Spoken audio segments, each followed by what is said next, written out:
Di video kali ini, saya akan menjelaskan sedikit mengenai keterbatasan falsifikasionisme dalam buku filsafat karya Chalmers bagian bab 7.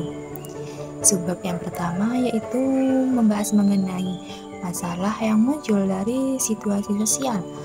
Maksudnya, bagaimana suatu teori dapat dibantah jika melalui pengujian empiris. Maksud dari empiris adalah menurut Amiruddin dan Zainal Abidin, empiris adalah penelitian yang berfokus untuk meneliti fenomena atau keadaan objek peneliti secara rinci. Caranya adalah dengan mengumpulkan fakta dan bukti yang terjadi serta mengembangkan rancangan yang sudah ada.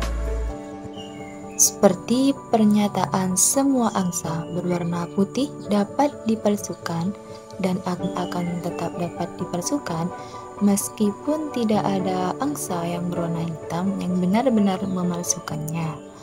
Sebab sudah jelas apa yang diperlukan untuk menyangkal pernyataan tersebut, yaitu apakah semua orang bisa mengamati semua angsa yang ada di muka bumi? Popper berpendapat bahwa satu-satunya cara menyelesaikan masalah semua angsa berwarna putih adalah ketika semua orang bisa mengamati semua angsa yang ada di muka bumi. Selanjutnya, suatu teori jika ingin diuji itu harus memprediksi apa saja yang diperlukan. Sebab jika suatu pengamatan tetapi tanpa bantuan alat apapun itu akan ditolak. Karena tidak dapat dipungkiri, menurut kaum falsifikasionisme, ilmu pengetahuan akan terus berkembang seiring berjalannya waktu. Oleh karena itu, pemalsuan terhadap suatu teori itu tidak akan pernah bisa tercapai. Lalu, apa yang dimaksud dengan falsifikasionisme? Falsifikasionisme adalah aliran yang dilahirkan sebagai jawaban terhadap problem-problem epistemologi, yang artinya sumber pengetahuan yang tugasnya menguji ilmu pengetahuan, filsafat, ilmu sosial, politik, sejarah, dan metodologi.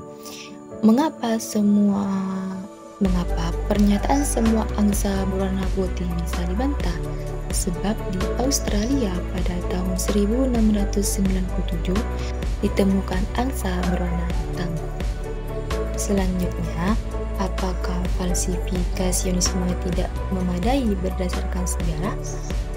Menurut falsifikasionisme, suatu teori harus ditolak jika terbukti bahwa teori tersebut tidak benar.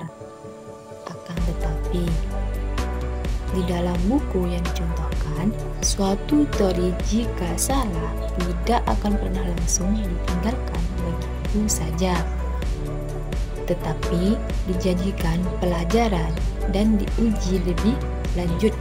Karena jika semua ilmuwan mengikuti aturan teori yang tidak benar, ilmu pengetahuan tidak akan berkembang dan tidak akan ada kemajuan yang dicapai.